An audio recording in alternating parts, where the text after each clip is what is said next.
Genetic fallacy occurs when somebody judges a claim, idea, or argument based solely on its origin rather than on its content or merit.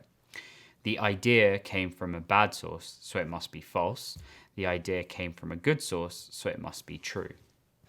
So if, let's say, we have C, which is the claim or proposition, which is the correct term, and let's say we have a source, which is source of claim.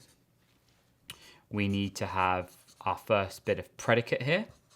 So if we know how to read predicates, it's going to be claim C originated from source S, and then I'm not going to write that out, and then we're going to have bad S, which means source S is unreliable or bad. Then we're going to have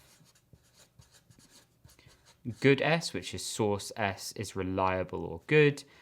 And then we can have, let's say, TC, which is claim C is true.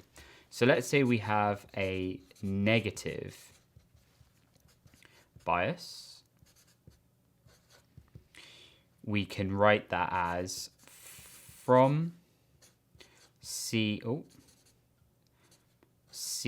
CS and bad S, if then not TC. So a bad source must be false. Let's use a positive bias, which is from CS and a good source, if this then T. Oh, why do I keep writing C's and S's? So a good source, it must be true. So democracy is a valuable system of government.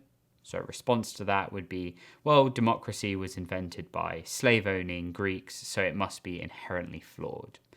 This doesn't mean that if something comes from a bad source that it's false, or that it's a good source that it's good.